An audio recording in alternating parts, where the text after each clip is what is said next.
إن الحمد لله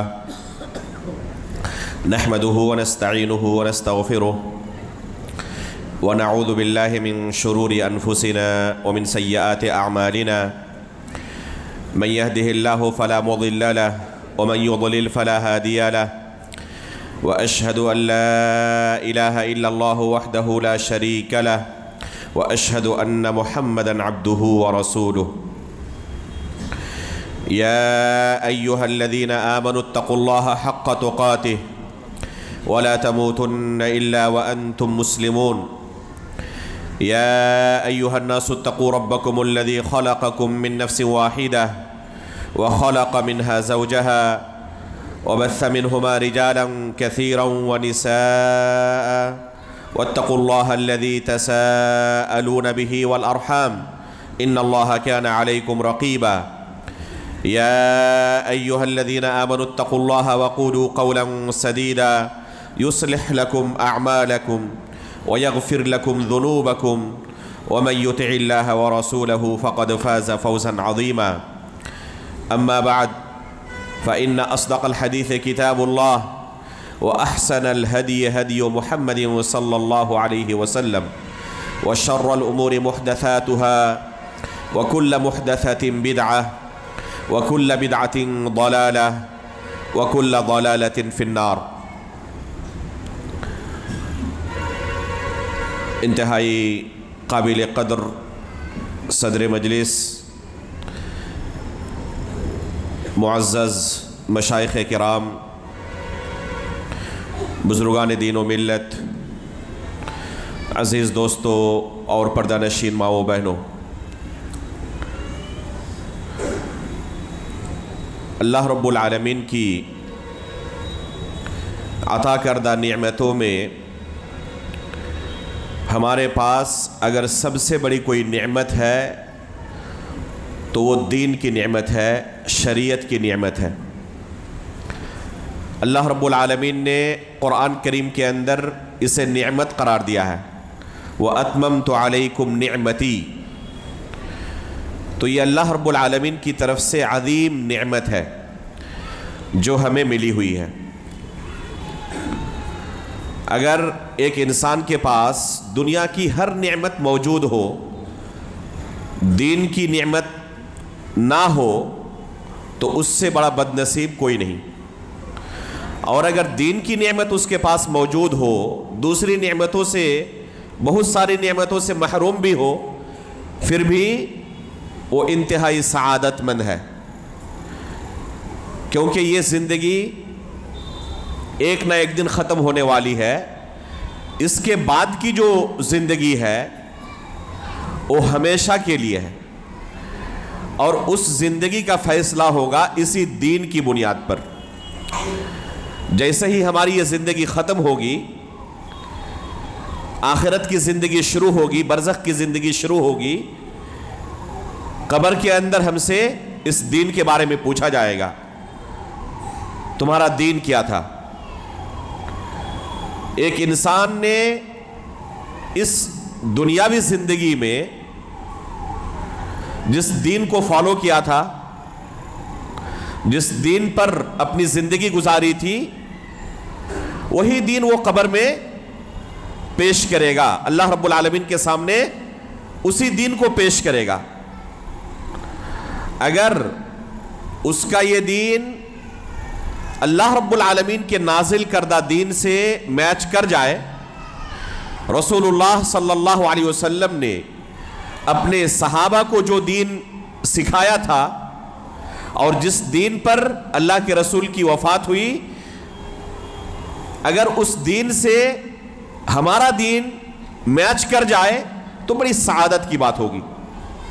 لیکن اگر ہم نے اپنی پوری زندگی کسی ایسے دین کو فالو کیا، ایسے دین پر عمل کرتے ہوئے گزار دی جو رسول اللہ صلی اللہ علیہ وسلم کے سکھائے ہوئے دین سے میچ نہیں کرتا، مطابقت نہیں رکھتا، اور بگڑی ہوئی شکل میں اللہ کے سامنے کوئی دوسرا دین پیش کیا، تو اللہ رب العالمین یہ بگڑا ہوا دین قبول نہیں کرے گا۔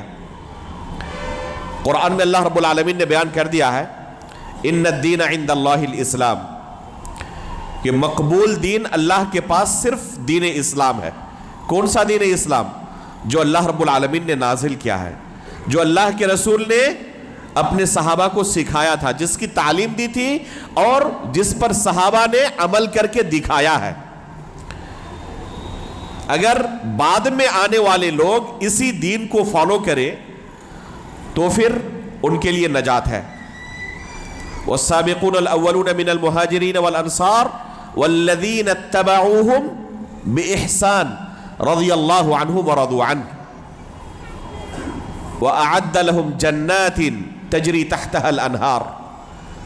اللہ رب العالمین نے بیان کر دیا ہے کہ صحابہ اکرام کے نقش قدم پر جو لوگ چلیں گے، والذین اتبعوہم بإحسان، احسان کے ساتھ مہاجرین اور انصار کی جو اتباع کریں گے ان کے لیے جنت ہے، ان کے لیے اللہ کی طرف سے رضامندی ہے۔ اور ان کے طریقے کو چھوڑ کر کوئی دوسرا دین کوئی اختیار کرے تو اس کے لیے اللہ تعالیٰ نے کیا وعید بیان کی؟ وَمَن يُشَاقِقِ الرَّسُولَ مِن بَعْدِ مَا تَبَيَّنَ لَهُ الْهُدَىٰ وَيَتَّبِعْ غَيْرَ سَبِيلِ الْمُؤْمِنِينَ نُوَلِّهِ مَا تَوَلَّىٰ وَنُصْلِهِ جَهَنَّمَ وَسَاءَتْ مَصِيرًا۔ اگر صحابہ اکرام کے طریقے پر کوئی نہ چلے، وَيَتَّبِعْ غَيْرَ سَبِيلِ الْمُؤْمِنِينَ، مؤمنوں کے راستے کے علاوہ کسی دوسرے راستے کی اتباع کرے تو انجام کیا ہوگا؟ نُوَلِّهِ مَا تَوَلَّىٰ وَنُصْلِهِ جَهَنَّمَ، اس کا انجام جہنم رسید ہونا ہوگا۔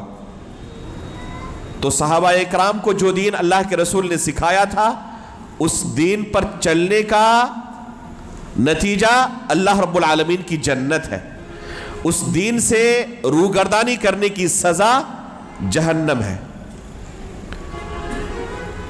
تو یہ پہلی چیز ہمارے ذہن میں ہونی چاہیے کہ اللہ رب العالمین نے ہمیں اس کی شریعت پر چلنے کا مکلف بنایا ہے۔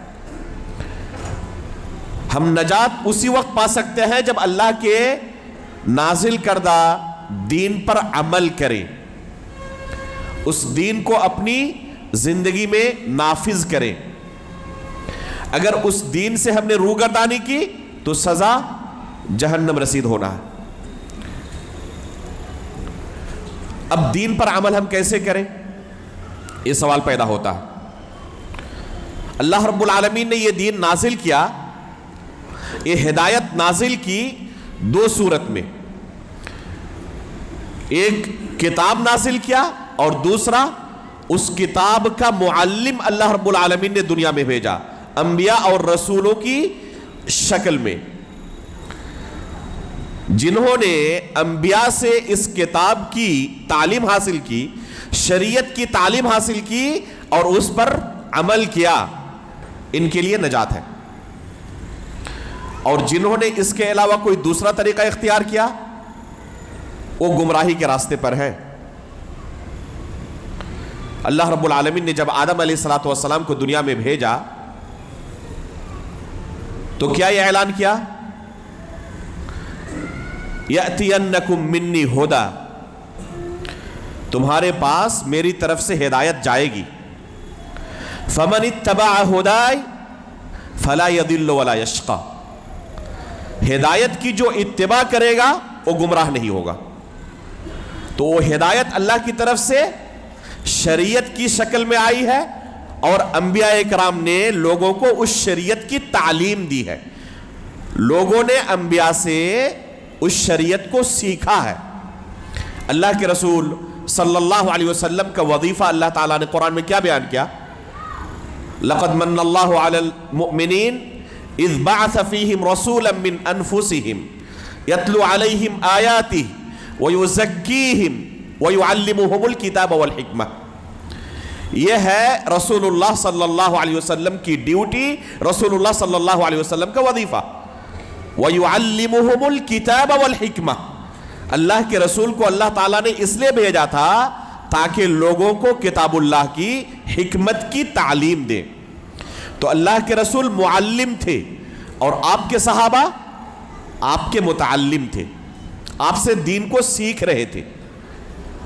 تو اس دین پر عمل کرنے کے لیے پہلے ہمیں دین سیکھنے کی ضرورت ہے. بغیر سیکھے ہوئے دنیا کا چھوٹا سے چھوٹا کام کرنا ممکن نہیں ہے. آپ چاہتے ہیں کہ اپنی روزی روٹی گاڑی چلا کر کریں اور آپ کو ڈرائیونگ نہیں آتی.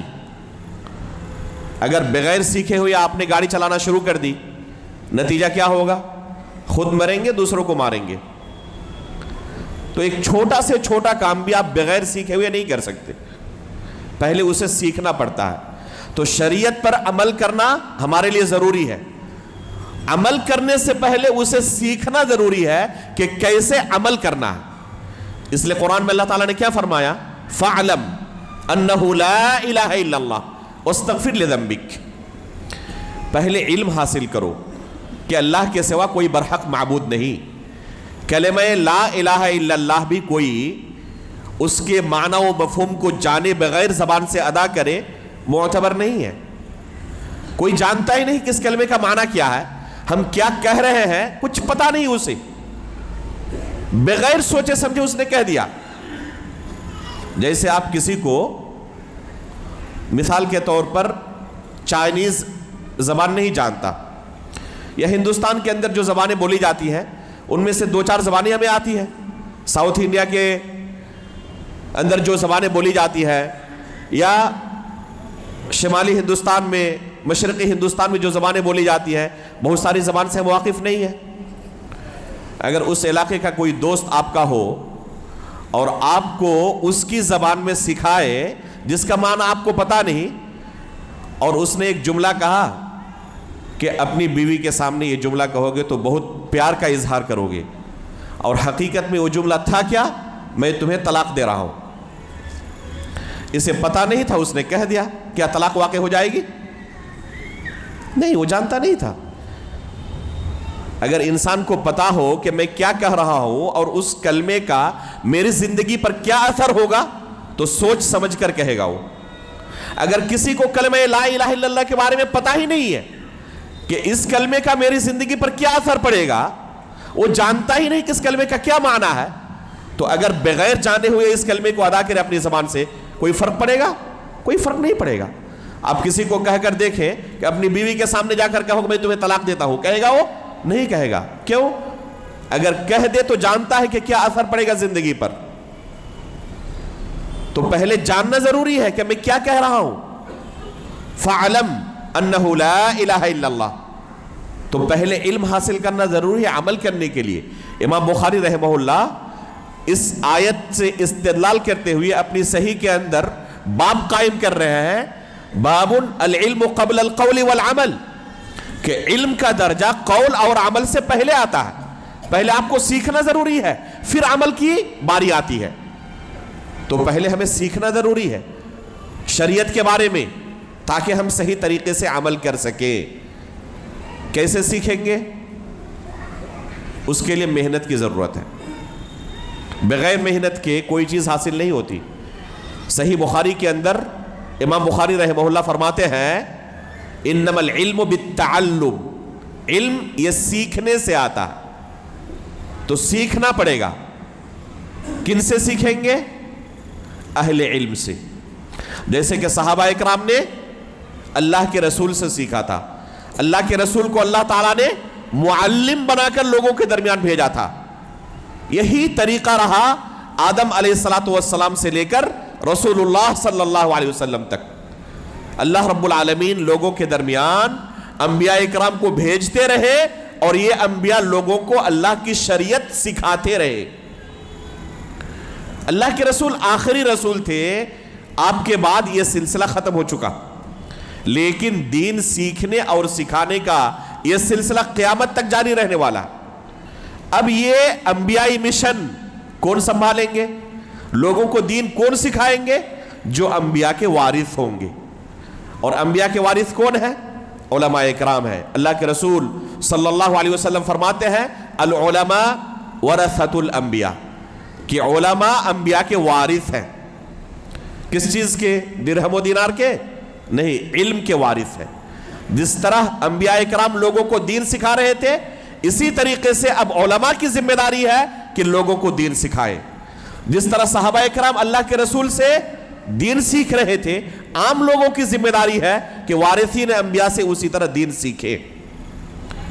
اس دین کے سیکھنے میں انبیاء اور رسولوں کے جانے کے بعد کچھ اہم تنبیہات خود اللہ کے رسول صلی اللہ علیہ وسلم نے کی ہے کہ بعد میں جن لوگوں سے تم دین سیکھو گے، اپنے معلم کا انتخاب کیسے کرو گے، کن سے تم دین سیکھو گے؟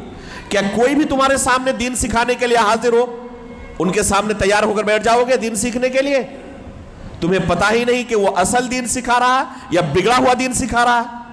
نہیں، اللہ کے رسول صلی اللہ علیہ وسلم نے اپنی پوری زندگی اس بات پر اپنے صحابہ کو تنبیہ کی کہ جب بھی دین کی بات آئے تو انتہائی محتاط رہنا، الرٹ رہنا، چوکنا رہنا۔ کس چیز سے؟ بدعتوں سے، تاکہ تمہارے دین کو وہ بگاڑ نہ دے، بدعتیوں سے تاکہ ان سے دین سیکھ کر تمہارا دین نہ بگڑ جائے۔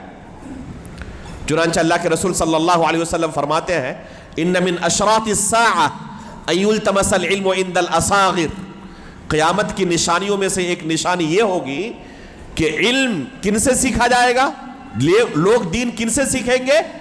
اصاغر سے۔ اصاغر کا لغوی معنی کیا جائے تو چھوٹی عمر والے۔ کیا یہاں پر مقصود ہے، مراد ہے کہ چھوٹی عمر کے لوگوں سے ہم دین نہیں سیکھ سکتے؟ عبداللہ بن مبارک رحمہ اللہ نے اس حدیث کو اپنی کتاب کے اندر صحیح سند سے بیان کیا ہے، اور خود اس حدیث کا معنی بیان کرتے ہوئے فرماتے ہیں کہ ہاں اصاغر سے مراد اہل بدعت ہیں، جو لوگوں کو بگڑا ہوا دین سکھاتے ہیں، اوریجنل دین نہیں سکھاتے۔ تو یہ قیامت کی نشانی ہوگی کہ بہت سارے لوگ کیا کریں گے؟ لوگوں کو دین سکھائیں گے لیکن خود ان کے پاس اوریجنل دین نہیں ہوگا۔ پھر یہ کیسا دین سکھائیں گے؟ بگڑا ہوا دین سکھائیں گے لوگوں کو۔ جو ان سے دین سیکھیں گے ان کے پاس اصل اور اوریجنل دین نہیں پہنچے گا، بگڑا ہوا دین پہنچے گا، اور جب بگڑا ہوا دین پہنچے گا تو اسی پر ان کی زندگی اگر گزر جائے اور اللہ تعالیٰ کے پاس یہ بگڑا ہوا دین پیش کرے، جب قبر میں اس سے پوچھا جائے گا تمہارا دین کیا تھا، تو جس پر اس نے زندگی گزاری وہی دین پیش کرے گا، تو پھر آخرت کے اندر معاملہ بڑا سنگین ہو جائے گا۔ تو اس سے پتہ چلا کہ جس سے ہم دین سیکھیں گے اس کے پاس اصل دین ہونا چاہیے، صحیح دین ہونا چاہیے۔ اللہ کے رسول صلی اللہ علیہ وسلم کے صحابہ اکرام کی سیرت دیکھیں، وہ اپنے دین کے معاملے میں انتہائی احتیاط کرنے والے تھے، چوکنے تھے۔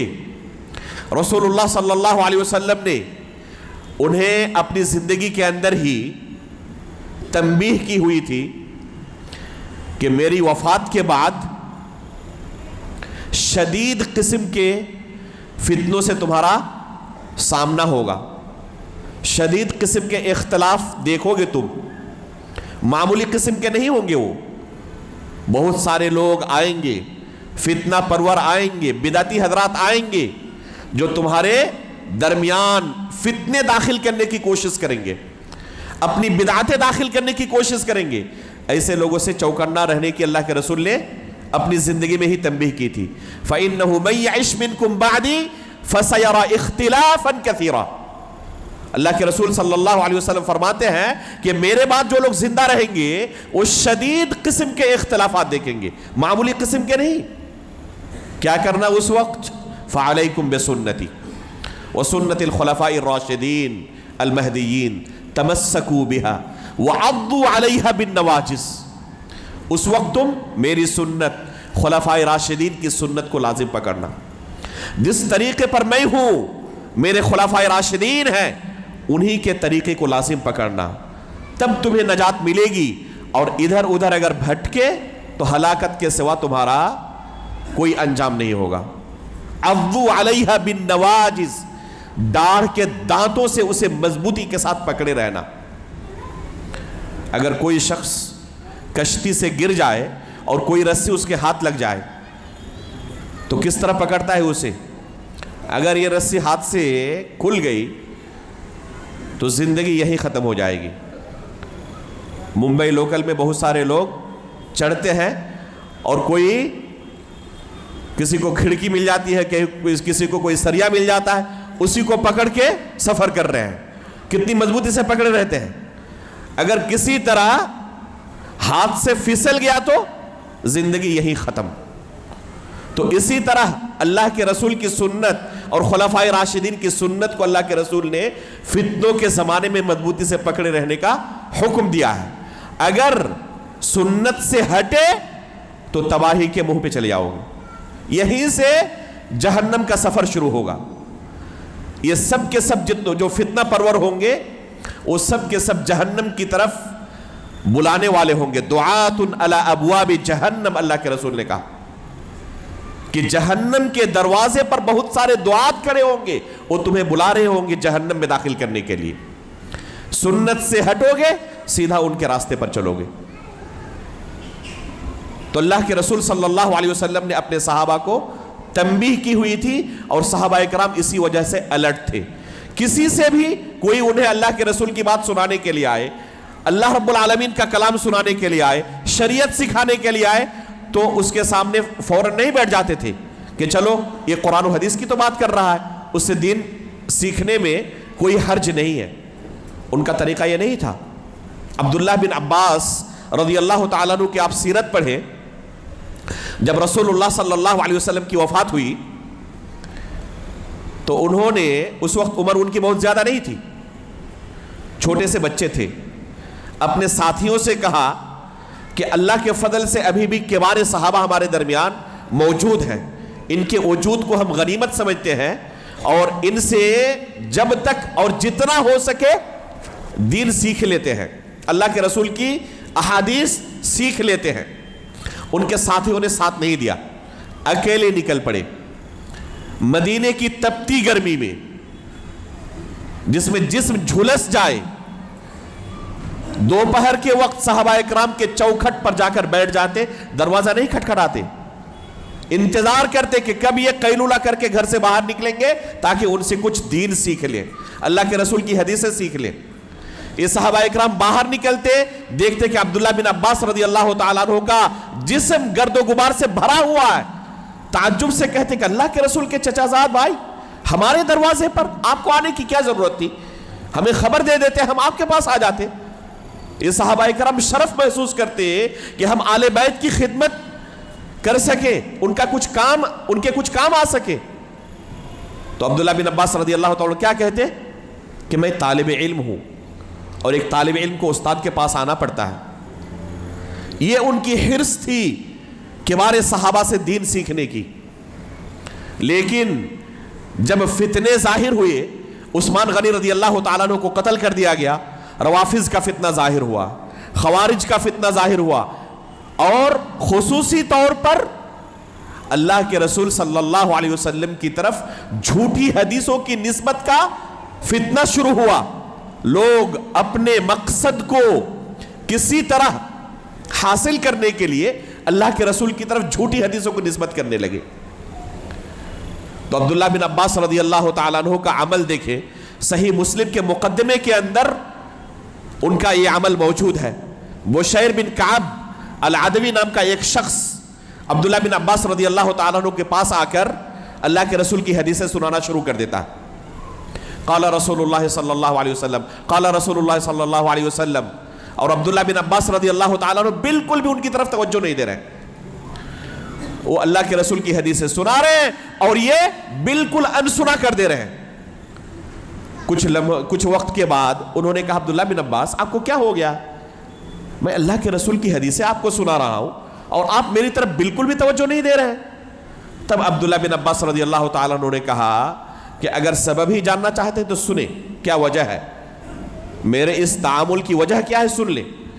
ہماری زندگی کے اندر ایک مرحلہ وہ گزر چکا ہے، ایک وقت وہ گزر چکا ہے کہ صرف ہمارے کانوں میں کہیں سے قال رسول اللہ کی آواز آتی، ہمارے کان کھڑے ہو جاتے، آنکھیں اڑ جاتی.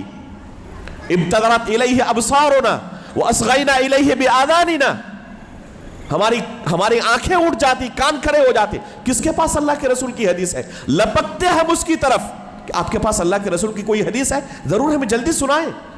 ہمارا حال یہ تھا ایک زمانے میں، فَلَمَّا رَكِبَ النَّاسُ الصَّعْبَ وَالذَّلُولَ، لیکن جب سے لوگوں نے علم گلم ہر چیز کی نسبت اللہ کے رسول کی طرف کرنا شروع کر دیا ہے، صحیح غلط ہر چیز کی نسبت لوگوں نے اللہ کے رسول صلی اللہ علیہ وسلم کی طرف کرنا شروع کر دیا، اس وقت سے ہم اپنے دین کو لے کر محتاط ہو چکے ہیں۔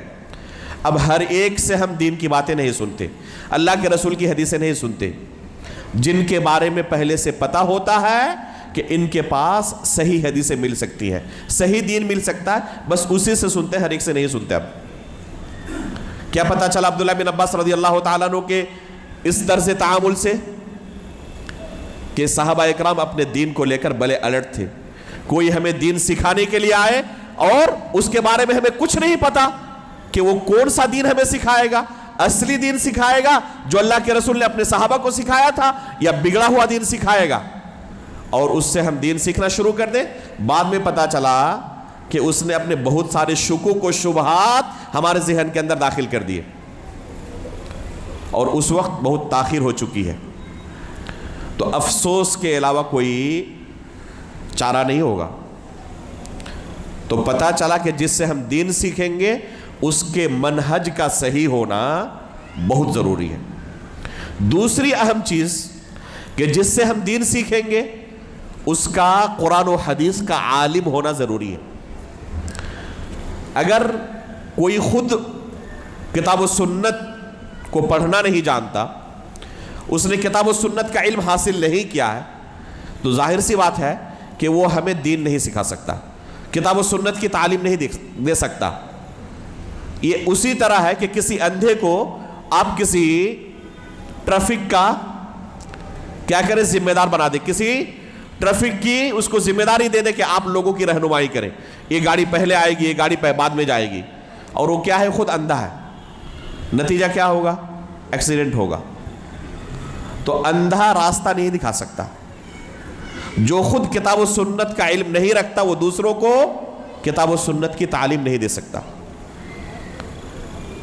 خیر القرون میں ہی بے شمار لوگ ایسے پیدا ہو گئے تھے جنہوں نے اساتذہ کے سامنے بیٹھ کر علم حاصل نہیں کیا تھا، ذاتی مطالعے سے انہوں نے علم حاصل کرنا شروع کیا تھا، کتابوں سے رٹ کر اور لوگوں کو دین سکھانا شروع کر دیا تھا۔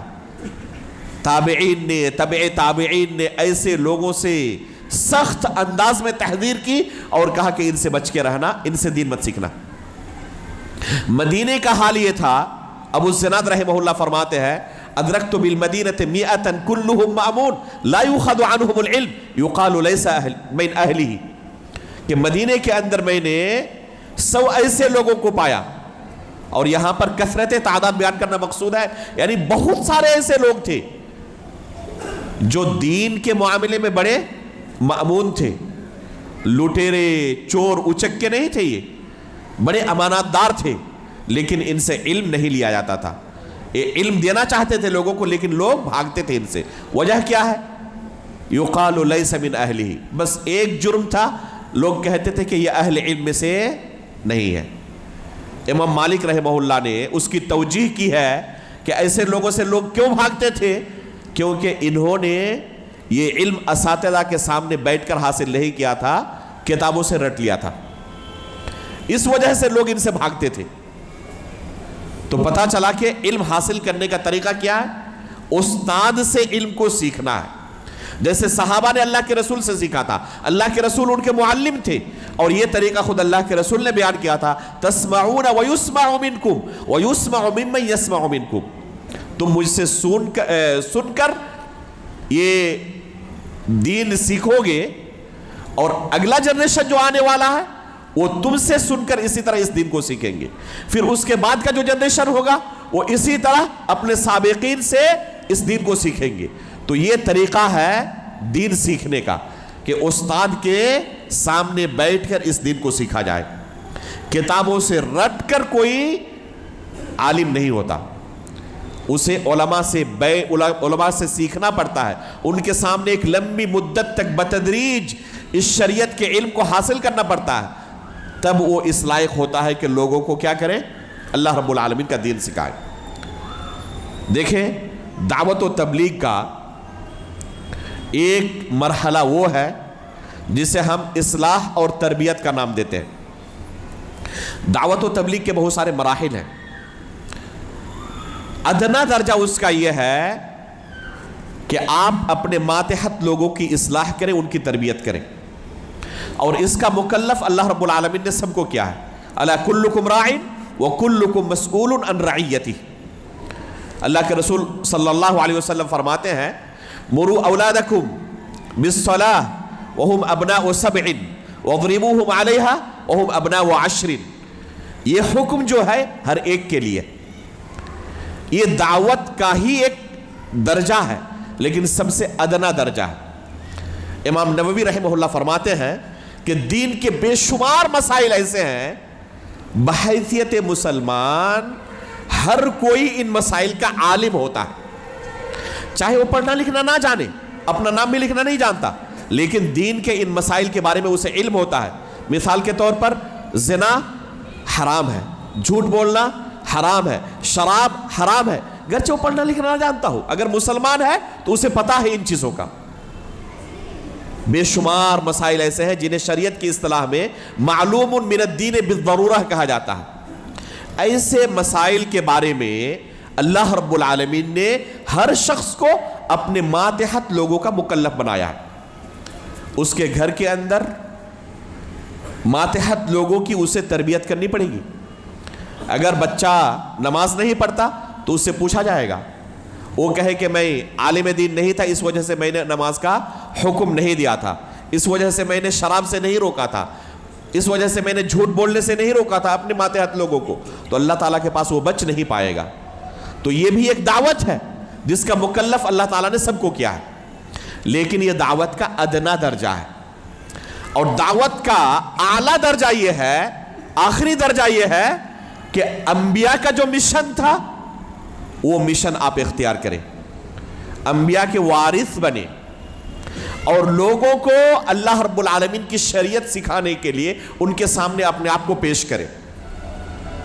یہ ہے دعوت کا اعلیٰ درجہ، اور اس اعلیٰ درجہ پر اگر کوئی کام کرنا چاہتا ہے تو اسے اپنے آپ کو اس لائق پہلے بنانا پڑے گا، پہلے قرآن و حدیث کا علم حاصل کرنا پڑے گا۔ جب وہ حقیقت میں انبیاء کے وارث ہوں گے تب ان کے لیے جائز ہوگا کہ انبیاء کا جو کام تھا، جو ان کا مشن تھا، اس کام کو اب لوگوں کے سامنے انجام دیں، لوگوں کے سامنے اپنے آپ کو پیش کریں۔ اگر اس سے پہلے ہی اس کے پاس کتاب و سنت کا علم نہیں، اور اس سے پہلے ہی لوگوں کے سامنے شریعت کے تعلق سے جاہل ہونے کے باوجود پیش کرنا شروع کیا، تو اللہ کے رسول صلی اللہ علیہ وسلم نے اسے بھی قیامت کی ایک نشانی بیان کیا ہے۔ اللہ کے رسول صلی اللہ علیہ وسلم فرماتے ہیں ان هذا العلم ينتزع انتزاعا حتى اذا لم يبق عالما اتخذ الناس رؤوسا جهالا، کہ یہ علم آہستہ آہستہ اٹھا لیا جائے گا۔ کیسے اٹھایا جائے گا؟ ایک شخص عالم دین ہے اچانک جاہل ہو جائے گا؟ ایسا نہیں ہوگا۔ ایسا نہیں کہ عشاء کی نماز کے بعد تو عالم دین تھا، فجر کے وقت جب نیند سے اٹھا تو جب بیدار ہوا تو جاہل ہو کر بیدار ہوا، ایسا نہیں ہو سکتا ہے۔ کیسے دنیا سے علم اٹھ جائے گا؟ بقبض العلماء، علماء آہستہ آہستہ دنیا سے رخصت ہوتے جائیں گے، اور دنیا سے اس طرح آہستہ آہستہ علم اٹھتا جائے گا۔ نتیجہ کیا ہوگا؟ لوگ جاہلوں کو مفتی بنا لیں گے، جاہلوں کو اپنا سردار بنا لیں گے، اور یہاں ریاست سے مراد ریاست فی العلم ہے، جیسے کہ شارحین حدیث نے اس کی شرح میں ذکر کیا کہ لوگ جاہلوں کو اپنا مفتی بنا لیں گے۔ اب سوال پیدا ہوتا ہے کہ جو پوچھنے والا ہے سوال، وہ تو جانتا نہیں شریعت کے مسائل کے تعلق سے، اس لیے دوسرے کو آ کر پوچھ رہا ہے، لیکن جس کو سوال کر رہا ہے، جسے اپنا مفتی بنا رہا ہے، وہ بھی تو جاہل ہے۔ اب ایک جاہل دوسرے جاہل کو مفتی بنا ہی کیوں رہا ہے؟ اس کی وجہ یہ ہے کیونکہ گرچہ یہ بھی جاہل ہے، لیکن اپنی شکل و صورت اس نے کس طرح بنائی ہوئی ہے؟ عالم کی طرح۔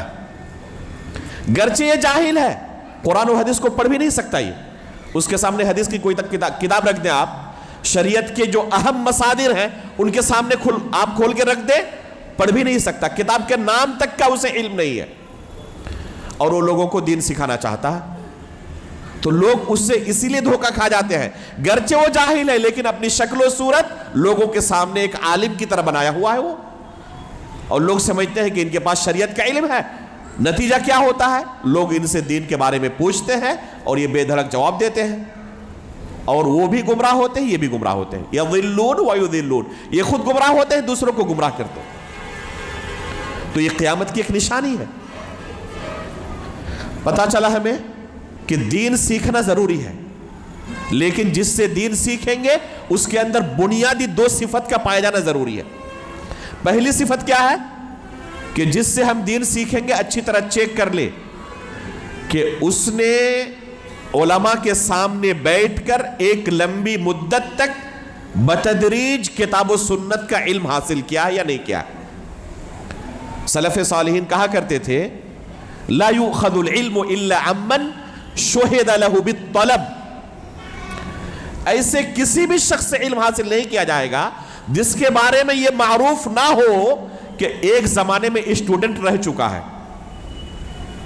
اگر اچانک سے کوئی ٹیچر بن کر آپ کے سامنے آیا کہ آپ مجھ سے دین سیکھیں اور آپ کو پتا نہیں تھا کہ یہ خود کب اسٹوڈنٹ تھا، اساتذہ کے سامنے بیٹھ کر اس نے کب دین سیکھا ہے، اگر آپ کو پتا نہ ہو تو ایسے شخص سے دین نہ سیکھیں۔ اس لیے آپ پائیں گے کہ جتنے سلف کے یہاں اہل علم گزرے ہیں علل اطلاق ایک بھی آپ کو ایسا عالم نہیں ملے گا کہ جن کا کوئی استاد نہ ہو، ہر ایک نے اساتذہ کے سامنے بیٹھ کر علم حاصل کیا ہے۔ امام بخاری رحمہ اللہ فرماتے ہیں اپنی وفات سے چند مہینے پہلے، جیسے کہ حافظ ذہبی رحمہ اللہ نے سیر و اعلام النبلاء کے اندر ان سے نقل کیا ہے، فرماتے ہیں کہ میں نے یہ علم 1080 اساتذہ اکرام سے سیکھا ہے، اور ان میں سے سب کا یہ عقیدہ تھا الایمان قول و عمل ویزید وینقص، کہ ایمان قول و عمل کا نام ہے اور اس کے اندر کمی و زیادتی ہوتی رہتی ہے۔ یہ اس زمانے میں ایک امتیازی مسئلہ تھا اہل سنت اور اہل بدعت کے یہاں۔ اگر کوئی ایمان کو قول و عمل کا نام نہیں دیتا اور اس میں کمی و زیادتی کا قائل نہیں ہے، اس کا مطلب کہ وہ اہل بدعت میں سے ہے، اور کوئی الایمان قول و عمل ویزید وینقص کا قائل ہے، اس کا مطلب کہ اہل سنت میں سے ہے۔ تو امام بخاری کیا فرماتے ہیں کہ میں نے یہ علم 1080 اساتذہ اکرام سے سیکھا ہے۔ تو پہلے پتا چلا کہ سیکھنا پڑتا ہے اساتذہ کے سامنے بیٹھ کر، اور کن اساتذہ سے؟ جن کا عقیدہ صحیح سالم ہو، جو صحیح منہج کے ہوں۔ سب کا عقیدہ یہ تھا کہ کہتے تھے الایمان قول و عمل ویزید وینقص۔ تو یہ بنیادی شرط ہے کہ جس سے ہم دین سیکھ رہے ہیں پتا ہو کہ یہ ایک زمانے تک خود اسٹوڈنٹ رہ چکا ہے، طالب علم رہ چکا ہے، اور اس کے بعد ترقی کرتے ہوئے اب معلم بنا ہے، اور کسی کے بارے میں آپ کو پتا ہی نہیں کہ کب یہ طالب علم تھا، اچانک ظاہر ہوا معلم بن کر۔ تو ایسے لوگوں سے دور بھاگے، یہ اس لائق نہیں ہے کہ آپ ان کو اپنا معلم بنائیں۔ پہلے ان کو متعلم بننے کے لیے کہیں کہ جا کے آپ اساتذہ سے علم حاصل کریں، اس کے بعد ہمارے سامنے معلم بن کر آئیں۔ تو یہ پہلی شرط ہے، اور دوسری شرط یہ ہے کہ وہ صحیح دین سکھانے والا ہو، اہل سنت والجماعت کے عقیدے و منہج پر ہو۔ اگر اہل سنت والجماعت کے عقیدے و منہج پر نہیں ہے اور اپنے زمانے کا سب سے بڑا عالم دین ہے، پھر بھی ہم اس سے دین نہیں سیکھ سکتے، کیونکہ وہ جو دین سکھائے گا وہ کیا دین سکھائے گا؟ اصلی دین سکھائے گا، اپنی بدعت دین کے نام پر سکھائے گا۔ امام ابن سیرین رحمہ اللہ فرماتے ہیں ان ھذا العلم دین فانظروا عمن تاخذون دینکم، یہ جو علم ہے، شریعت کا علم، تم کسی سے سیکھ رہے ہو تو صرف تم جانکاری اس سے نہیں لیتے، بلکہ اس سے اپنا دین تم حاصل کر رہے ہو۔ وہ جو کچھ تمہیں سکھائے گا وہ تمہارا دین بن جائے گا۔ اگر وہ خود اہل سنت والجماعت کے عقیدے پر ہوگا تو صحیح دین سکھائے گا، اور خود اہل بدعت میں سے ہوگا تو تمہیں بگڑا ہوا دین سکھائے گا۔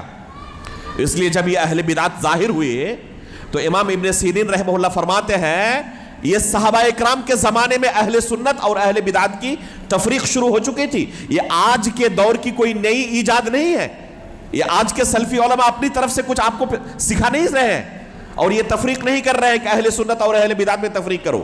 یہ تفریق کب ہوئی ہے؟ یہ تفریق عثمان غنی رضی اللہ تعالیٰ عنہ کی وفات کے بعد جبکہ صحابہ اکرام کی ایک بڑی جماعت دنیا میں موجود تھی، کبار تابعین موجود تھے، اس زمانے میں تفریق شروع ہو چکی تھی۔ ابن سیرین رحمہ اللہ فرماتے ہیں، جیسے کہ صحیح مسلم کے مقدمے میں ہے، كانوا لا يسألون عن الإسناد فلما وقعت الفتنة قالوا سموا لنا رجالكم فينظر إلى أهل السنة فيؤخذ حديثهم وينظر إلى أهل البدعة فلا يؤخذ حديثهم، کہ جب تک فتنے ظاہر نہیں ہوئے تھے، اور تمام سلف صالحین کا اس بارے میں اجماع ہے کہ یہاں پر ابن سیرین رحمہ اللہ نے جس فتنے کی بات کی ہے وہ کون سا فتنہ ہے؟ عثمان غنی رضی اللہ تعالیٰ عنہ کا قتل اس سے مراد ہے۔ یعنی جب عثمان غنی رضی اللہ تعالیٰ عنہ کو شہید کر دیا گیا تو اس وقت یہ تفریق شروع ہو چکی تھی۔ لوگ اس سے پہلے کسی سے نہیں پوچھتے کہ آپ جو ہمیں دین کی بات بیان کر رہے ہیں یہ آپ نے کن سے سیکھا، یہ سوال نہیں کرتے تھے پہلے۔ لیکن جب فتنے ظاہر ہوئے، بہت سارے لوگ میدان میں آ گئے جو دین کے نام پر لوگوں کو اپنی بدعتیں سکھاتے تھے، تو لوگ اپنے دین کو لے کر چوکنے ہو گئے، محتاط ہو گئے، الرٹ ہو گئے، اور انہوں نے سند کے بارے میں پوچھنا شروع کیا۔ سموا لنا رجالکم، ذرا بتائیں کہ آپ نے یہ دین کن سے سیکھا؟ جو بات ہمیں آپ سکھا رہے ہیں آپ کے استاد کون ہیں؟ فَيُنظَرُ إِلَىٰ أَهْلِ السُّنَّةِ فَيُؤْخَذُ حَدِيثُهُمْ وَيُنظَرُ إِلَىٰ أَهْلِ الْبِدْعَةِ، یہ تفریق دیکھیں اس زمانے کی، اہل سنت اور اہل بدعت کی۔ فَلَا يُؤْخَذُ حَدِيثُهُمْ، اگر اہل سنت میں سے ہوتا بات قبول کر لی جاتی، اہل بدعت میں سے ہوتا تو قبول نہیں کی جاتی۔ یہ بنیادی بات سمجھنے کے بعد اب ہم اصل موضوع پر آتے ہیں۔ ہمارے اس معاشرے کے اندر دین سکھانے والے بہت سارے لوگ بڑے مشہور ہیں جو ان دو شرطوں پر پورے نہیں اترتے۔ پہلی شرط ہم نے کیا ذکر کی تھی کہ انہوں نے خود اساتذہ کے سامنے بیٹھ کر بتدریج ایک لمبی مدت تک کتاب و سنت کا علم حاصل کیا ہو۔ اس شرط پر پورے نہیں اترتے اور میدان میں موجود ہیں، لوگوں کو دین سکھانے کے لیے بڑی محنت کر رہے ہیں۔ اور دوسری شرط پر بھی بہت سارے لوگ پورے نہیں اترتے۔ اللہ کے رسول نے اپنے صحابہ کو جو دین سکھایا تھا وہ دین نہیں سکھاتے، بلکہ بگڑا ہوا دین سکھاتے ہیں، اور معاشرے کے اندر ان کا اچھا خاصا اثر ہے۔ ہماری جماعت کے اور مسلمانوں کی ایک بڑی تعداد ان سے دین سیکھ رہی ہے۔ لہذا ضروری ہے کہ ہم کن سے دین سیکھ رہے ہیں سب سے پہلے ان کے بارے میں چیک کر لیں۔ فانظروا عمن تأخذون دینکم، ابن سیرین رحمہ اللہ کا یہ قول سلف کے یہاں متفقہ ایک اصول تھا کہ جن سے دین سیکھ رہے ہیں وہ اچھی طرح اسے پہلے چیک کر لو کہ وہ اس لائق ہے یا نہیں کہ ان سے ہم دین سیکھیں۔ جو ہمارے اس دور میں دعوتی میدان میں بڑے سرگرم ہیں، جن کا اچھا خاصا اثر لوگوں پر ہے اور بہت بڑی تعداد ان سے متاثر ہے اور دین سیکھ رہی ہے، ان میں سے دو شخصیات کا تذکرہ آپ نے فضیلت الدکتور عبد الرحمن بن اقبال مدنی حفظہ اللہ سے سن لیا ہے غالباً۔ ایک شکیل بن حنیف اور ایک ڈاکٹر یوسف القرضاوی کے بارے میں آپ نے سن لیا ہے۔ باقی 3-4 اور شخصیات ہیں جن کے بارے میں اختصار کے ساتھ ان کے کچھ افکار و نظریات آپ کے سامنے رکھنا مناسب معلوم ہوتا ہے، تاکہ ایسے لوگوں سے بچ کر رہیں علم و بصیرت کی بنیاد پر۔ صرف اس لیے نہیں کہ فلاں نے کہا تھا ان سے دور رہے، بلکہ علم و بصیرت کی بنیاد پر کہ کیوں آخر ان لوگوں سے ہم دین نہیں سیکھ سکتے، ان کے ہاں کیا گمراہیاں ہیں اور ان سے دین سیکھنے کا اثر کیا ہوگا ہمارا۔ پہلے نمبر پر میں ذکر کرنا چاہوں گا جن سے ایک اچھی خاصی تعداد متاثر ہے، وہ مولانا مودودی ہے۔ مولانا مودودی بر صغیر کے اندر ایک معروف شخصیت ہے، بے شمار لوگ ان سے جڑے ہوئے ہیں، اور بہت سارے لوگ یہ سمجھتے ہیں کہ یہ ایک حق کا معیار ہے کہ ان کے فالوورز کتنے ہیں، ان کی ہاں میں ہاں ملانے والے کتنے ہیں، یہ بھی حق کا ایک معیار ہے۔ بہت سارے لوگوں کے ہاں یہ غلط فہمی پائی جاتی ہے۔ میرے بھائیوں، فالوورز کی کثرت اور قلت یہ حق کا کوئی اصول اور ضابطہ نہیں ہے۔ اللہ کے رسول صلی اللہ علیہ وسلم فرماتے ہیں قیامت کے دن میرے اوپر بہت ساری امتوں کو پیش کیا جائے گا، اور وہاں پر بعض انبیاء ایسے آئیں گے جن کی دعوت پر ایمان لانے والے بس ایک آدمی ہوں گے، یا 2 یا 3 یا 10 سے کم، اور بعض انبیاء ایسے بھی ہوں گے جن پر کسی ایک نے بھی ایمان نہیں لایا ہوگا۔ یہ کون ہے؟ انبیاء اکرام ہے، کوئی عام عالم دین نہیں ہے۔ اور ایمان کے 6 ارکان میں سے ایک رکن کیا ہے؟ ایمان بالرسل۔ ہمارا اس بات پر ایمان ہے کہ تمام انبیاء برحق ہیں، انہوں نے اللہ رب العالمین کے سچے دین کو لوگوں تک اسی طرح پہنچا دیا جیسے اللہ رب العالمین نے انہیں ذمہ داری دی تھی۔ ذرہ برابر انہوں نے کوئی کوتاہی نہیں کی، سچا دین جو اللہ رب العالمین نے انہیں دیا تھا اسی طرح لوگوں تک پہنچا دیا ہے۔ لیکن نتیجہ کیا ہوا بعض لوگوں کے ساتھ؟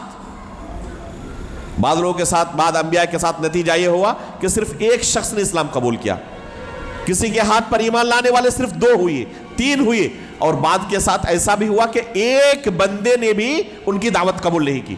ہم کیا کہیں گے کہ یہ انبیاء ناکام ہو گئے؟ کیا ان انبیاء نے اس وجہ سے دین حق سے کوئی کمپرومائز کی کوشش کی کہ چلو لوگوں کی خواہش کے مطابق کچھ کمپرومائز کرتے ہیں اور ان کی خواہش کے مطابق دین کو ڈھالنے کی کوشش کرتے ہیں؟ قطعاً انہوں نے ایسی کوشش نہیں کی۔ جو اللہ کا دین تھا اسے پیش کر دیا، اسی صورت میں آپ کو قبول ہو قبول کرے، نہ قبول ہو آپ کی وجہ سے ہم اس دین کو بگاڑ کر اس کے اندر کچھ حذف و اضافہ کر کے آپ کی خواہش کے مطابق اسے نہیں ڈال سکتے۔ یہی انبیاء کے وارثین کا بھی منہج ہونا چاہیے کہ لوگوں تک اللہ رب العالمین کا سچا دین آپ پہنچائیں، جو اللہ کے رسول نے اپنے صحابہ کو سکھایا تھا۔ لوگ کتنے مانتے ہیں نہیں مانتے، فالورز کتنے بڑھتے ہیں نہیں بڑھتے، اس سے ذرہ برابر بھی ایک نبی کے وارث کو ٹینشن نہیں لینا چاہیے۔ کون ناراض ہوں گے کون خوش ہوں گے اس سے کوئی سروکار نہیں۔ یہ اللہ رب العالمین کی طرف سے نازل کردہ شریعت ہے، دین ہے، آپ کو اسی صورت میں قبول ہے، ٹھیک ہے، آپ کی خواہش کے مطابق ہم اس دن کو نہیں ڈال سکتے۔ گزشتہ پرسوں کی بات ہے، ایک صاحب نے مجھے فون کیا اور بات شروع کرتے ہی بڑا تلخ لہجہ، بڑا تعجب ہوا، کوئی جان پہچان نہیں، اچانک اس طرح تلخ لہجہ۔ کیا کہا انہوں نے کہ آپ لوگوں نے یہ جو پردے کا سسٹم چالو کیا ہے، کیا اسی طرح اتنی سختی کے ساتھ کٹر پنتھی کے ساتھ اس پر عمل کرنا ضروری ہے؟ آج کے دور میں کیا ممکن ہے کہ اس طرح کٹر پنتھی دکھائی جائے؟ بہت کچھ کہتے رہے، میں سنتا رہا۔ جب بات کرنا شروع کیا تو مناظرے کی طرح وہ آ گئے۔ میں نے کہا کہ آپ نے کس لیے فون کیا ہے پہلے یہ بتا دیں، آپ کا مقصد کیا ہے؟ مناظرہ کرنا یا کچھ سیکھنا؟ آپ دین کے تعلق سے کچھ سیکھنا چاہتے ہیں مجھ سے یا مناظرہ کرنا چاہتے ہیں؟ پہلے مقصد اپنا واضح ہو جائے۔ کچھ بیان نہیں کر رہے ہیں، کہہ رہے ہیں۔ میں نے کہا کہ جب تک آپ بیان نہیں کریں گے کہ آپ کا مقصد کیا ہے، آپ سے بات نہیں کر سکتا۔ اگر سیکھنا چاہتے ہیں تو سیکھنے کے انداز میں آپ نے اپنی بات رکھ دی، اب مجھ سے سنیں۔ اس کے بعد فون وہاں سے بات ختم ہوئی، تھوڑی دیر بعد پھر انہوں نے فون کیا۔ احساس ہوا کہ میں نے غلطی کی ہے، مجھے سنجیدہ ہو کر بات کرنا چاہیے تھا۔ پھر معذرت کی اور کہا کہ میرے گھر کا معاملہ یہ ہے کہ میری بیٹی کا رشتہ اس وجہ سے فٹ نہیں ہو پا رہا کیونکہ بیٹی شریعت پر عمل کرنا چاہتی ہے، اور اس وجہ سے کوئی ایسا رشتہ نہیں مل رہا۔ میں نے کہا کہ آپ اگر چاہتے ہیں کہ اللہ رب العالمین کے پاس جنت آپ کو مل جائے اور جہنم سے بچ جائے تو آپ کو یہ پوچھنا چاہیے کہ شریعت اس بارے میں اللہ رب العالمین کی کیا ہے۔ دیکھیں، آپ کی خواہش کے مطابق میں آپ کو شریعت سنا نہیں سکتا ہوں، اور نہ یہ شریعت میری اپنی ہے کہ میں اسے جس طرح چاہوں ڈھال لوں آپ کے مطابق۔ بس میں آپ کو بیان کر سکتا ہوں کہ اللہ نے یہ شریعت نازل کی ہے، اب آپ کی مرضی ہے، چاہے آپ اس کو قبول کریں نہ قبول کریں. بہت سارے لوگ شراب پیتے ہیں کلم کلا، پردے کے مسئلے کو ہی لے لیں، بہت سارے لوگ ننگا گھومتے ہیں، تو ہم کیا کریں گے؟ آپ کو اگر علم حاصل کرنا ہے اس بارے میں تو بتائیں. ان کو احساس ہوا، کہا کہ بتائیں کہ کیا شریعت اس بارے میں. ان کو بتایا کہ یہ شریعت ہے. اب آپ کا ہونا یہ چاہیے کہ آپ کو اپنی بیٹی کا ساتھ دینا چاہیے، بلکہ آپ کو اللہ تعالیٰ کا شکریہ ادا کرنا چاہیے کہ اتنی نیک بیٹی آپ کو ملی ہے جو پردے کا اتنا اہتمام کرنا چاہتی ہے، اور اللہ سے دعا کریں کہ کوئی آپ کو اچھا رشتہ مل جائے. تو دنیا والوں کی خواہش کے مطابق اگر کوئی داعی شریعت کو ڈھالنے لگے تو وہ اپنی ذمہ داری کو صحیح طریقے سے ادا نہیں کر رہا. اسے اللہ کی شریعت لوگوں کے سامنے پیش کرنی ہے اسی صورت میں جس صورت میں اللہ نے نازل کی ہے. لوگوں کی خواہش کے مطابق آپ شریعت کو ڈھالنے لگے اور اس خوش فہمی میں ہو کہ تب لوگ قبول کر لیں گے، تو یہ بہت بڑی آپ کی غلط فہمی ہے. اگر ان کے سامنے آپ چاند کو 2 ٹکڑا کر کے بھی رکھ دینا اور ہدایت اللہ نے ان کے تقدیر میں نہیں لکھی ہے تو آپ کی بات قبول نہیں کریں گے، وہ اسلام پر عمل نہیں کریں گے. اللہ کے رسول نے ان کے سامنے کیا کیا تھا؟ چاند کو 2 ٹکڑا کر کے دکھا دیا. کیا مان لیے؟ اسلام لے آئے؟ نہیں لائے. لیکن بہت سارے لوگ اس کے بالمقابل میدان جنگ میں اللہ کے رسول کے خلاف آئے ہوئے ہیں جنگ کرنے کے لیے، اور وہاں اللہ رب العالمین ان کے دل میں ہدایت ڈال رہا ہے اور میدان جنگ میں اسلام قبول کر رہے ہیں. وہ تو ہدایت اللہ کے ہاتھ میں ہے. اس خوش فہمی میں نہ رہے کہ اس وجہ سے لوگ ہماری بات مان لیں گے اور ہمارے فالوورز کی تعداد بہت زیادہ بڑھ جائے گی. اللہ رب العالمین کے ہاتھ میں بس یہی ہے، ہدایت لوگ قبول کریں گے نہیں کریں گے اس بارے میں نتیجے کے چکر میں بہت زیادہ ایک داعی کو نہیں پڑھنا چاہیے. تو بہت سارے لوگ اسے حق کا معیار سمجھتے ہیں کہ ان کے فالوورز تو اتنے زیادہ ہیں تو حق پر ہوں گے تبھی نہ انہوں نے یہ کام کیا. میں آپ کو ایک چھوٹا سا واقعہ بتاؤں. افریقی ممالک میں اکثر و بیشتر ان علاقوں میں غربت ہے، فقیری ہے. ایران کی طرف سے وہاں بہت سارے لوگ سرگرم عمل ہیں اور پیسے کا لالچ دے کر انہیں نصرانیت سے اسلام کی طرف لا رہے ہیں. لیکن کون سا اسلام؟ جو ایران کے پاس ہے. یعنی وہ نصرانیت چھوڑ کر روافض کا اسلام قبول کر رہے ہیں، اور ان کی اس محنت سے اچھے خاصے لوگ نصرانیت چھوڑ کر اسلام قبول کر رہے ہیں. تو ان کی دعوت سے بہت سارے لوگ اسلام تو قبول کر رہے ہیں. کیا اس وجہ سے ہمیں روافض کے دعوت کی حمایت کرنی چاہیے؟ اگر کوئی اللہ کے رسول صلی اللہ علیہ وسلم کے دین کے تعلق سے جانتا ہے اور ان روافض کے عقیدے کے بارے میں اسے واقفیت ہے تو کبھی حمایت کر سکتا ہے وہ روافض کی دعوت کی؟ لیکن ان کی محنت سے بھی تو اچھے خاصے لوگ اسلام قبول کر رہے ہیں. تو ہمیں سب سے پہلے یہ دیکھنا چاہیے کہ داعی کا منہج صحیح ہے یا نہیں ہے، وہ صحیح اسلام کی دعوت لوگوں کو دے رہا ہے یا غلط اسلام لوگوں کو سکھا رہا ہے. یہ بہت اہم ہے. نتیجے کے چکر میں پڑھ کر حمایت یا مخالفت نہیں ہونی چاہیے، بلکہ اصل ہمارا معیار اور ضابطہ ہونا چاہیے کہ وہ صحیح اسلام کی دعوت و تبلیغ کر رہا ہے یا اسلام کو توڑ مڑوڑ کر لوگوں کے سامنے پیش کر رہا ہے. اگر صحیح دعوت دے رہا ہے تو موافقت، اگر صحیح دعوت نہیں دے رہا ہے تو اس کی مخالفت ہونی چاہیے. مولانا مودودی نے جو اسلام لوگوں کے سامنے پیش کیا اس کی ایک جھلکی آپ کے سامنے رکھنا چاہتا ہوں. اسلام کے اندر سب سے اہم چیز اگر کوئی ہے تو ہے عقیدہ توحید. توحید کی کتنی قسمیں ہیں؟ نہیں بتائیں؟ 3 قسمیں ہیں. کیا کیا ہے؟ ربوبیت، الوہیت اور اسماء و صفات. توحید ربوبیت کا اقرار کفار مکہ بھی کرتے تھے. ان سے اگر آپ پوچھیں قرآن میں اللہ تعالیٰ نے کہا ہے کہ تمہیں کس نے پیدا کیا تو کیا جواب دیں گے؟ اللہ تعالیٰ نے پیدا کیا ہے. تو ربوبیت کا اقرار کرنے کی وجہ سے وہ مسلمان نہیں ہوئے، نجات نہیں ملی. توحید الوہیت کا جہاں تک معاملہ ہے تو توحید الوہیت میں بے شمار مسلمانوں کے یہاں بھی بگاڑ پایا جاتا ہے. بہت سارے لوگوں کو آپ دیکھیں گے کلمہ لا الہ الا اللہ کا اقرار کیے ہوئے ہیں لیکن شرک کے دلدل میں ڈوبے ہوئے ہیں۔ اصل جو گمراہی امت مسلمہ کے اندر توحید کے باب میں آئی ہے وہ ہے توحید اسماء و صفات کے باب میں۔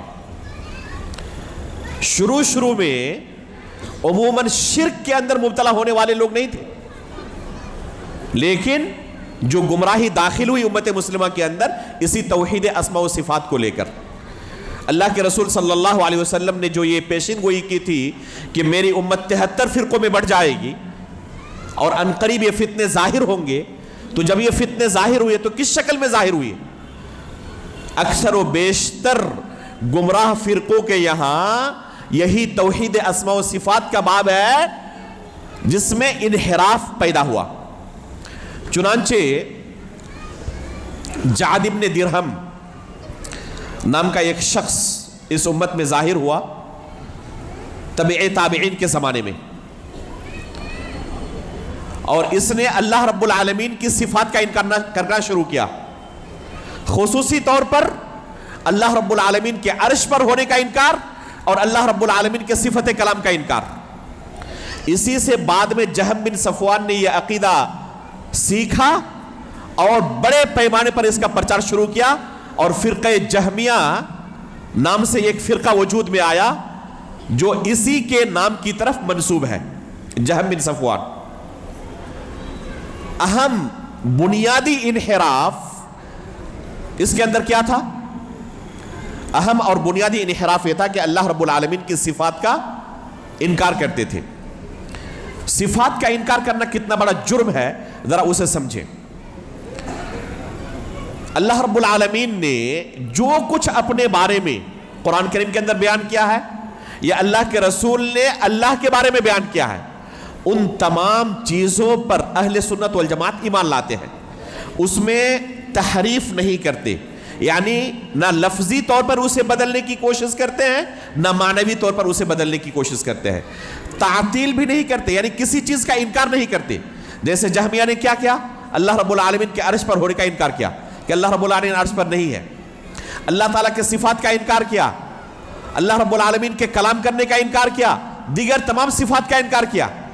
اہل سنت والجماعت یہ کام نہیں کرتے۔ اگر آپ کو کسی عظیم شخصیت کی تعریف کرنا ہو، مثال کے طور پر آپ اناؤنسر ہو اور کسی عظیم شخصیت کو لوگوں کے سامنے لانا چاہتے ہو اور ان کی تعریف لوگوں کے سامنے کرنا چاہتے ہو، کن الفاظ میں؟ کہ پورے ملک کے اندر سب سے عظیم شخصیت ہم آپ کے سامنے لانا چاہتے ہیں، ان کی خوبی کچھ کیا ہے؟ ان کے ہاتھ نہیں ہے، قدم بھی نہیں ہے، چہرہ بھی نہیں ہے، آنکھیں بھی نہیں ہے، سننے کی طاقت نہیں، بول بھی نہیں سکتا، دیکھ بھی نہیں سکتا، تو لوگ کیا کہیں گے؟ یہ اس کی خوبی ہے یا اس کی توہین آپ کرنا چاہتے ہیں؟ اس سے بھی بدصورت کوئی ہو سکتا ہے؟ یہی کہیں گے نا لوگ۔ جہمیہ نے اللہ کے بارے میں یہی تصویر لوگوں کے سامنے اللہ کی پیش کی کہ اللہ رب العالمین کی کوئی صفت نہیں ہے، نہ اللہ رب العالمین سنتا ہے، نہ دیکھتا ہے، نہ اللہ رب العالمین کلام کرتا ہے، نہ اللہ رب العالمین کا چہرہ ہے، نہ اللہ رب العالمین کی آنکھیں ہیں، نہ ہاتھ ہے، اللہ کی تمام صفات کا انکار۔ علماء فرماتے ہیں، شیخ الاسلام ابن تیمیہ رحمہ اللہ نے ذکر کیا کہ کفار مکہ کا کفر اور ایک طرف معطلہ کا کفر جنہوں نے اللہ کی صفات کا انکار کر دیا تھا، جہمیہ کا ایک کفر، دونوں کا موازنہ کیا جائے تو ان کا کفر کفار مکہ کے کفر سے زیادہ خطرناک ہے، کیونکہ کفار مکہ کم از کم اللہ کے وجود کا اقرار کرتے تھے اور اللہ کے ساتھ دوسرے کو شریک کرتے تھے، یہ تو اللہ رب العالمین کے وجود کا انکار کر دیتا ہے۔ جو شخص اللہ کی تمام صفات کا انکار کر دے گویا کہ وہ عدم کی عبادت کرتا ہے، وجود کی نفی کر رہا ہے۔ اس لیے سلف کہا کرتے تھے کہ المعطلہ یعبد عدما والمشبہہ یعبد صنما، جو اللہ کی تشبیہ دیتے ہیں مخلوق کے ساتھ وہ صنم کی عبادت کرتے ہیں، اور جو اللہ کی صفات کا انکار کرتے ہیں وہ کس کی عبادت کرتے ہیں؟ عدم کی، جس کا وجود ہی نہیں ہے اس کی عبادت کرتے ہیں۔ تو یہ کفر جو ہے معطلہ کا جو اللہ کی صفات کا انکار کر دیتے ہیں، یہ کفار مکہ کے کفر سے بھی زیادہ خطرناک ہے۔ مولانا مودودی نے اپنی تفسیر کے اندر اور اپنے لٹریچرز کے اندر اللہ رب العالمین کی صفات کے تعلق سے یہی جہمیہ کا جو عقیدہ تھا یا گمراہ فرقوں کا صفات کے بارے میں جو نظریہ تھا، اسی عقیدے کو پیش کیا ہے۔ اب ایک ایسا شخص جسے ان مسائل کا علم ہی نہیں ہے، اور ہمارے معاشرے کے اندر ان مسائل کے تعلق سے کتنی دعوت لوگوں کو دی جاتی ہے ہم اچھی طرح واقف ہیں، کتنے دروس ہوتے ہیں، اللہ جزائے خیر دے شیخ محترم کو۔ اس در کے بعض علماء ہیں جو اس میدان میں لوگوں کو واقف کرا رہے ایک لمبی مدت سے۔ اللہ رب العالمین ان علماء اکرام کا سایہ تعدیر باقی رکھے اور مزید اس تعداد میں اضافہ فرمائے۔ لیکن یہ حقیقت ہے کہ ایسے علماء کی تعداد انتہائی کم ہے جو اس طرح کے اہم موضوعات کو تسلسل کے ساتھ لوگوں کے سامنے رکھے اور ان کو توحید اسماء و صفات جیسی اہم اور بنیادی چیز کا علم دے۔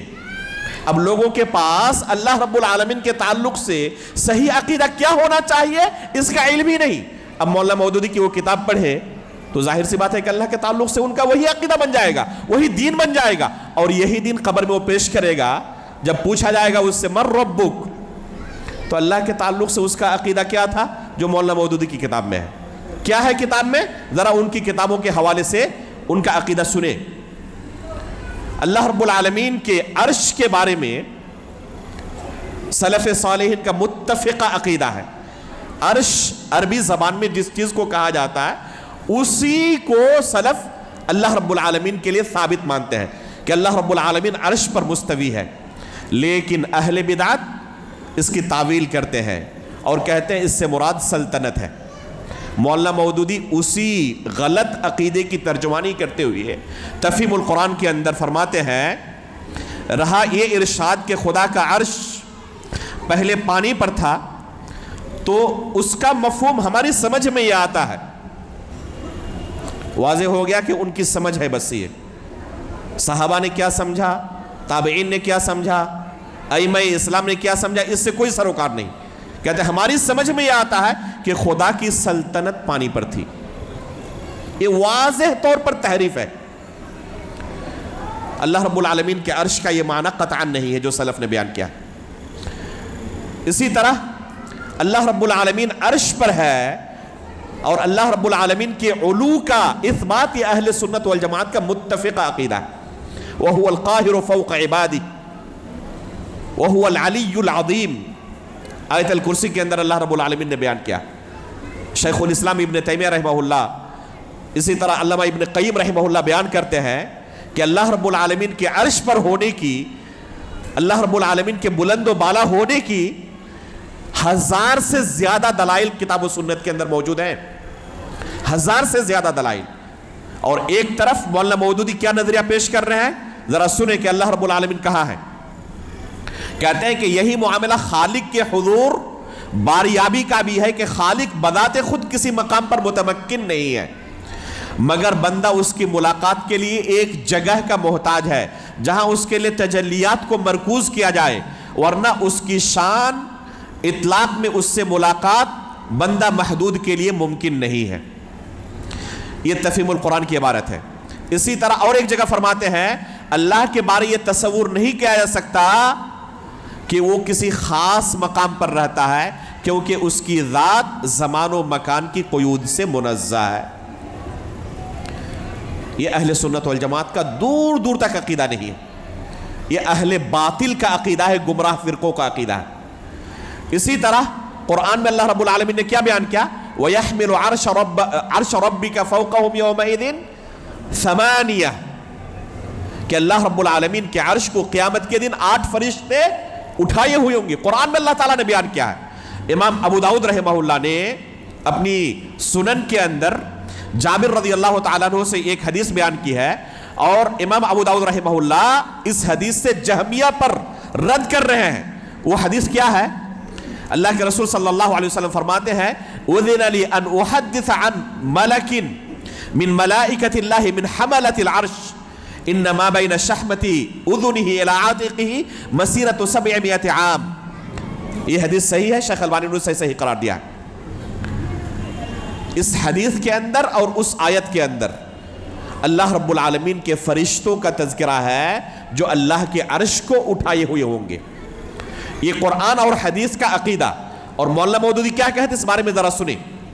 مولانا مودودی کہتے ہیں مگر یہ بات بہرحال قابل تصور نہیں ہے کہ اللہ تعالیٰ عرش پر بیٹھا ہوگا اور 8 فرشتے اس کو عرش سمیت اٹھائے ہوئے ہوں گے. اللہ رب العالمین قرآن میں بیان کر رہا ہے, اللہ کے رسول بیان کر رہے ہیں, کافی نہیں ہے. ان کے یہاں تصور میں نہیں آ پا رہا ہے یہ, لہذا انکار. وحدت الوجود کا فلسفہ. وحدت الوجود کیا ہے؟ کہ وجود صرف ایک ہے اللہ رب العالمین کا, باقی بس نظر کا دھوکہ ہے. خالق اور مخلوق میں کوئی فرق نہیں. ابن عربی صوفی نے جو نظریہ پیش کیا تھا وحدت الوجود کا, ڈاکٹر اسرار کے بارے میں بھی بیان کریں گے ہم. اسے سمجھاتے ہوئے ڈاکٹر اسرار کیا کہہ رہے تھے, جیسے آپ باضابطہ مثال دے کر سمجھا رہے ہیں, ایک لکڑی لے اور اس کے سرے پر آگ لگا دیں اور تیز رفتاری کے ساتھ اسے کیا کریں, گھمائیں. آپ کو کیا لگے گا کہ آگ کا ایک دائرہ ہے, پھر اسے روک لیں, دائرہ ختم. تو حقیقت میں دائرہ تھا نہیں تھا, لیکن نظر آ رہا تھا کہ ایک دائرہ ہے آگ کا. تو کہہ رہے جس طرح یہ نظر کا دھوکہ ہے نا, اسی طرح ہے وحدت الوجود کا مسئلہ. آپ کو لگ رہا ہے کہ خالق مخلوق الگ ہے, یہ صرف نظر کا دھوکہ ہے, بس وجود اللہ کا ہے, اس کے علاوہ کسی کا نہیں. نعوذ باللہ من ذالک. سلف صالحین کہا کرتے تھے کہ سب سے سخت ترین اگر کوئی کفر ہے تو یہی عقیدہ ہے, وحدت الوجود کا عقیدہ. اور مولانا مودودی بھی اسی عقیدے کو لوگوں کے سامنے پیش کرتے ہیں. چنانچہ کیا کہتے ہیں, اس سے معلوم ہوا کہ انسان کے اندر جو روح پھونکی گئی ہے وہ دراصل صفات الہی کا ایک عکس یا پرتو ہے. حیات, علم, قدرت, ارادہ, اختیار اور دوسری جتنی صفات انسان میں پائی جاتی ہیں جن کے مجموعے کا نام روح ہے, یہ دراصل اللہ ہی کی صفات کا ایک ہلکا سا پرتو ہے جو اس کے لباد خاکی پر ڈالا گیا ہے. اور اسی پرتو کی وجہ سے انسان زمین پر خدا کی خلیفہ اور ملائکہ سمیت تمام موجودات ارضی کا مسجود قرار پایا ہے. جب آدم علیہ السلام کو سجدہ کرنے کے لیے کہا گیا تو اسی وجہ سے, کیونکہ انسان کے اندر اللہ کا چونکہ پرتو ہے اس لیے اس کو سجدہ کیا, تو گویا کہ اللہ کو سجدہ کیا. ایک اور جگہ پر کیا فرماتے ہیں ذرا سنیں. کہتے ہیں انسان خواہ وہ خدا کا قائل ہو یا منکر, خدا کو سجدہ کرتا ہو یا پتھر کو, خدا کی پوجا کرتا ہو یا غیر کی, چاہے وہ اپنے اختیار سے کسی اور کی پوجا کر رہا ہو, وہ خدا ہی کی عبادت کر رہا ہے. یہ وحدت الوجود کے فلسفے کا اثر ہے. اگر کوئی شخص یہی عقیدہ رکھے اللہ کے بارے میں اور قبر میں یہی جواب دے من ربک, تو جو مولانا مودودی نے اللہ رب العالمین کا تصور پیش کیا ہے, نجات ملے گی؟ اللہ کے رسول نے یہی اللہ رب العالمین کے بارے میں ہمیں عقیدہ سکھایا تھا. اللہ رب العالمین کی صفت ذاتیہ پنڈلی کا انکار کرتے ہوئے اس کا ترجمہ کرتے ہیں جس روز سخت وقت آ پڑے گا, یوم یکشف عن ساق ویدعون الی السجود فلا یستطیعون, جس روز سخت وقت آ پڑے گا. حالانکہ اللہ رب العالمین کے پنڈلی کا ثبوت کتاب و سنت کے اندر موجود ہے, اور سلف صالحین کا متفقہ عقیدہ ہے کہ اللہ رب العالمین کی پنڈلیاں ہیں جیسے کہ اس کی شان کے لائق ہے. اسی طرح اللہ رب العالمین کے ہاتھ کا انکار کیا ہے, آنکھ کا انکار کیا ہے, اللہ رب العالمین کے آنے کا انکار کیا ہے. تو یہ ہے اللہ رب العالمین کے بارے میں مولانا مودودی کا تصور. اب کچھ دوسرے شریعت کے اہم مسائل کی طرف آتے ہیں. فرشتوں کے بارے میں مولانا مودودی کیا نظریہ پیش کرتے ہیں؟ ایمان کے 6 ارکان میں سے ایک رکن کیا ہے؟ فرشتوں پر ایمان لانا. ان تؤمن باللہ وملائکتہ, فرشتوں پر ایمان لانا ضروری ہے. کہتے ہیں اسلامی اصطلاح میں جس کو فرشتہ کہتے ہیں وہ تقریباً وہی چیز ہے جس کو ہندوستان و یونان وغیرہ ممالک کے مشرکین نے دیوی دیوتا قرار دیا ہے. جو ان کے یہاں دیوی دیوتا ہے نا، وہ اسلامی اصطلاح میں اسی کو فرشتہ کہتے ہیں. تجدید و احیاء دین صفحہ نمبر 10 میں انہوں نے یہ بات کہی ہے. عبادتوں کے متعلق کیا نظریہ پیش کرتے ہیں؟ نماز، روزہ، حج، زکوٰۃ اور جو دنیا کی جو اللہ رب العالمین نے اہم عبادتیں ہمارے لیے مشروع قرار دی ہیں، اور جن عبادتوں کے لیے ہی حقیقت میں اللہ رب العالمین نے انسان کو پیدا کیا، وما خلقت الجن والانس الا لیعبدون، جو تمام انبیاء کی دعوت کا محور تھا. اس بارے میں مولانا مودودی کہتے ہیں کہ یہ دراصل ایک ٹریننگ کورس ہے. بس یہ دراصل نماز، روزے اور جو یہ اہم عبادتیں ہیں، ایک اصل مقصد تک پہنچنے کے لیے ایک ٹریننگ کورس کی طرح ہے. تو اصل مقصد کیا ہے؟ اصل مقصد ہے سیاسی انقلاب، حکومت الہیہ کا قیام. کیسے ہوگا؟ وہ اس وقت ہوگا جب آپ کے ہاتھ میں حکومت آئے، کرسی آپ کے پاس ہو. اس معاشرے میں کرسی کیسے حاصل ہوگی؟ آپ لوگوں کے سامنے کہے جا کر کہ مجھے کرسی دے دو، پرائم منسٹر بنا دو، راشٹرپتی بنا دو، بنا دیں گے لوگ؟ ظاہر سی بات ہے کہ یہ جمہوریت ہے. آپ کو لڑ کر آنا پڑے گا، سب سے زیادہ سیٹیں آپ کے پاس، آپ کو کرسی مل جائے گی. اب اس کے لیے کوشش شروع کی انہوں نے. اب کسی طرح یہ حکومت الہیہ قائم کرنا ہے، حکومت اپنے ہاتھ میں لینی ہے. اب حکومت تو آسانی سے ملنے والی ہے ہی نہیں، اور یہ اصل مقصد ہے جس کے لیے اللہ رب العالمین نے انسانوں کو پیدا کیا ان کے نزدیک. تو اب حکومت حاصل کرنے کے لیے لوگوں کے سپورٹ کی ضرورت ہے. اور لوگ سپورٹ کب کریں گے آپ کو؟ ووٹ کب دیں گے؟ جب ان کی خواہش کے مطابق آپ چلیں گے تب. اب اس ماحول میں ہم جانتے ہیں کہ دین کے نام پر کس کس طرح کے نظریات اور عقائد موجود ہیں. ایک شخص ایسا بھی ہے جو ابو بکر صدیق اور عمر فاروق رضی اللہ تعالی عنہما پر اپنی نمازوں میں تبرہ بھیجتا ہے، لعنتیں بھیجتا ہے. آپ اس پر رد کریں گے تو آپ کو ووٹ دیں گے؟ وہ تو دور چلے جائیں گے. کوئی ایسا ہے جو قبروں پر جا کر سجدے کرتا ہے، آپ اس پر رد کریں گے، آپ کو ووٹ دیں گے؟ وہ آپ سے دور ہو جائیں گے. اور جب دور ہو جائیں گے تو آپ کو سیٹ نہیں مل سکتی، اور سیٹ نہ ملے تو حکومت اپنے ہاتھ میں نہیں آ سکتی. لہذا پہلے کسی طرح حکومت اپنے ہاتھ میں لینی ہے. اب کیا کرنا پڑے گا حکومت ہاتھ میں لینے کے لیے؟ کسی بھی طرح ایک مجموعہ ہم کو تیار کرنا پڑے گا، ایک بڑا سے بڑا گروپ تیار کرنا پڑے گا جو ہمیں ووٹ دیں.